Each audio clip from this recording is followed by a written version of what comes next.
The doctors said it gently, the way people do when they are about to take hope away. She may never walk again. In the quiet private hospital room in Vancouver, those words echoed louder than the machines around the bed. 8-year-old Lily stared at the ceiling, her legs lying still under the blanket, while her father, millionaire businessman Daniel Carter, stood frozen, holding her small hand as if letting go would make the truth real.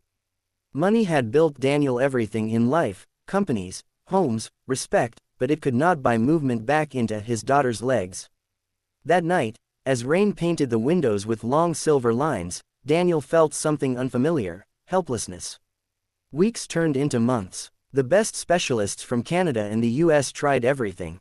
New treatments, private therapy, expensive machines, nothing worked. Lily smiled to protect her parents, but at night she cried quietly, asking why her legs didn't listen anymore. Daniel began to cancel meetings, then whole projects. His world, once ruled by numbers and success, became a narrow hallway between hospital rooms and therapy centers. One afternoon, exhausted and angry at the universe, he drove far outside the city, just to breathe. That's when he saw the small farm.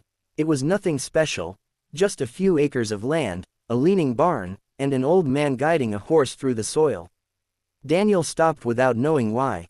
The farmer looked up, his face lined with years of sun and struggle, but his eyes were calm, almost peaceful. They talked, first about nothing, then about everything. Daniel, who never shared his pain, suddenly found himself speaking about Lily. The farmer listened without interrupting, then quietly said, "Sometimes healing doesn't come from machines. Sometimes it comes from patience and belief." Daniel almost laughed, but something in the man's voice stopped him. The farmer, whose name was Samuel, explained that years ago his own son had lost the use of his legs after an accident.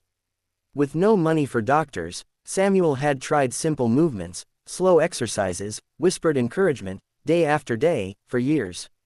"He walks now," Samuel said softly. "Not because I'm special, because I never stopped believing.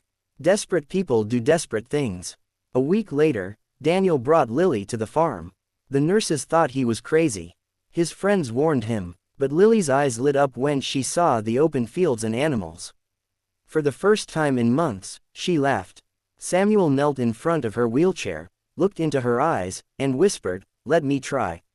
His hands were rough, his clothes worn, but his touch was gentle, careful, full of respect.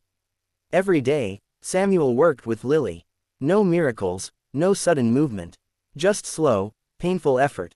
He taught her to feel the ground with her toes, to talk to her legs, to imagine them waking up. Some days she screamed in frustration.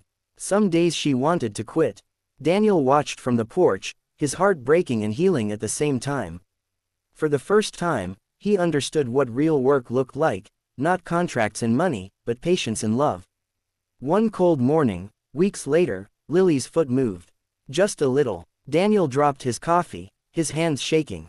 Lily stared at her toes like they were magic. Samuel smiled but said nothing.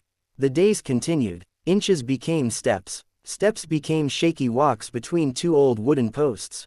When Lily finally walked across the yard on her own, Daniel fell to his knees and cried like a child, right there in the dirt.